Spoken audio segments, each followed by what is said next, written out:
Շնորհակալություն, արդեն տևական ժամանակ է Հայաստանի Հանրությանը մեղմ ասած անհանգստացնում են այն կադրերը, որոնք տեսնում ենք Բաքվի այսպես կոչված դատավարությունից, վերջին կադրերը ավելի մտահոգ ակնհայտ գոնե տեսողական մակարդակով բռնության հետքեր կային այն մարդկանց վրա, որոնք պայքարել են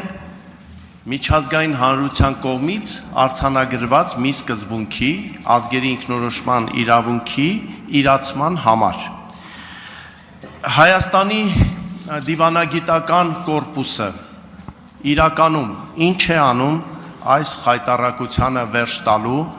միջազգային հանրության, թեև հասկանում եմ այս բարդ ժամանակահատվածում, այս խայտառակությանը միջազգային հանրության հայացքը ուղղելու համար։ Ի վերջո մենք պետք է արձանագրենք, որ Բաքվում դատում են այդ դատավորությունը, ոչ միայն դատում են Արցախի ներկա նախկին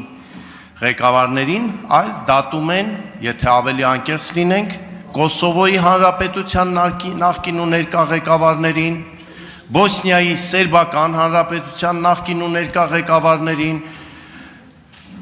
Կոսովոյի, Սերբիայի նախկին ներկայացում, Բոսնիայի Սերբական Հանրապետության, Թուրքիայի,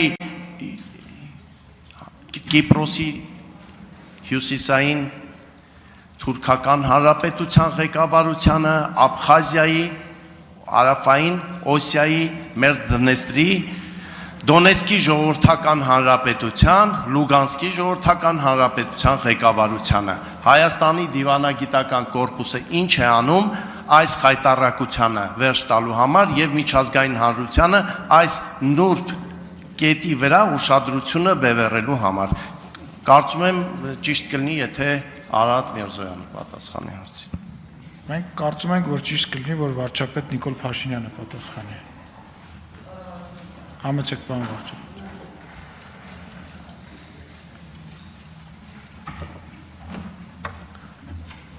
Շնորհակալ եմ պարոն Նազարյան հարցի համար, նախ ուզում եմ, քանի որ ազգային ժողովում է հնչում հարցը,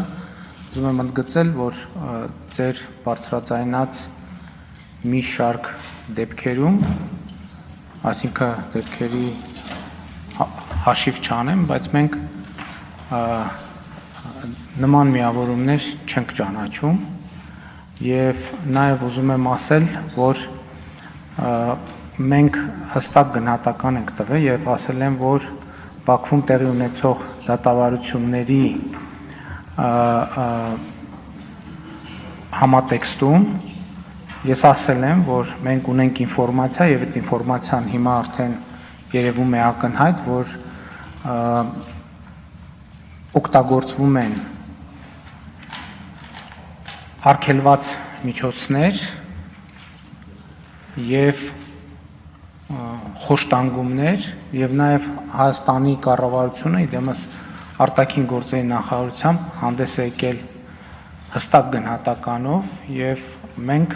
շարունակելու ենք մեր ջանքերը այդ խնդիրը հասցեագրելու ուղղությամբ եւ ելի ասում եմ, որ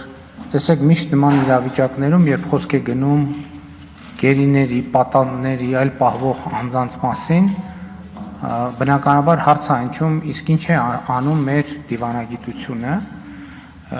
Մեր դիվանագիտությունը անում է այն ինչ հնարավոր է,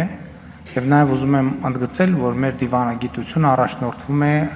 առաջին հերթին չվնասելու սկզբունքով, եւ ելի եթե բնական հարց է ծագում, իսկ որտեղ են այդ դիվանագիտական ջանքերը, ինչու չեն երևում դրանք, ես ի պատասխան այդ հարցի միշտ բերում եմ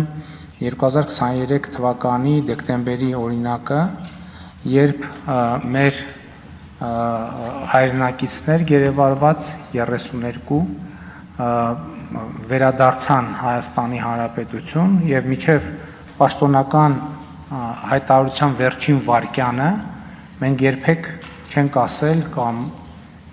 որևէ մանրամասն չենք բացահայտել, այդ թվում այն պատճառով, որ համոզված ենք եղել, որ նման մանրամասների բացահայտումը նաև կզրոյացնի նախկինում գործադրված ջանքերը եւ դրանց արդյունավետ լինելու հավանականությունը։ Եվ այդ առումով ելի ուզում եմ ասել, մեր գնահատականը հստակ է, որ արգելված միջոցներով, այդ թվում ֆիզիկական, հոգեբանական, ճնշման գործիքներով, մեր ունեցած որոշ տեղեկություններով, այլ արգելված միջոցներով տեղի ունենում արգելված ներգործություն եւ դա բնականաբար անընդունելի է մեզ համար։ Ես իհարկե հասկանում եմ, որ բաներ կա, որ բարձրաձայն չեն ասում, բայց հասկանալի է նաև, որ ադրբեջանական կողմը այդ տեսանյութերը, լուսանկարները, երբ որ հրապարակում է, միտում ունի նաև հոգեբանական ազդեցություն ունենալ նաև Հայաստանի Հանրապետության յուրաքանչյուր քաղաքացու վրա։ Դա էլ եմ հասկանում, բայց այնուամենայնիվ այդ կադրերը, երբ որ իրենք հրապարակում են, պատկերը ավելի ակնհայտ է դառնում եւ կարծում եմ մեր դիվանագիտության գործն էլ ավելի հեշտանում է միջազգային հանրությանը, այսպես ասած միջազգային հանրությանը բացատրել, որ մարդկության դեմ հանցագործություն է տեղի ունենում, այս էր իմ ասածը եւ մենք յուրաքանչյուր հայ, առավել եւս յուրաքանչյուր պաշտոնյա ամեն ինչ պետք է անի այդ մարդկանց այդ վիճակից դուրս բերելու համար։ Շնորհակալ եմ, պարոն Նազարյան, արձագանքի համար, եթե ձեր թեզը ճիշտ է, իսկ ենթադրենք, որ այդ թեզը ճիշտ է, եթե այդ տեսարանները օգտագործում են նաև մեր հանրության վրա հոգեբանական ազդեցություն ունենալու համար եւ մեր հանրությունը ստացվում է հանրության նկատմամբ հոգեբանական ներգործություն ունենալ, այդ նշանակում է, որ իրենք իրենց խնդիրը կատարում են։ Ես հասկանում եմ, որ իրադրությունը շատ նուրբ է, որ իրադրությունը կարող է լինել էմոցիոնալ, բայց եթե այդ դիտանկյունից նայենք, դա էլ պետք է հասկանանք, որ այդ դեպքում փաստորեն իրանք այդ խնդիրը դնում են եւ այդ խնդիրը լուծում են մենք էլ այդ խնդիրը որոշակիորեն նաեւ այդ դիտանկյունից եւ այդ տեսակետից պետք է ընկալենք եւ ընդգծեմ, որ այս երկրորդ հատվածը իմ ասացի առաջին հատվածի պատասխանի մեջ որևէ բան իհարկե չի փոխում։ Շնորհակալություն։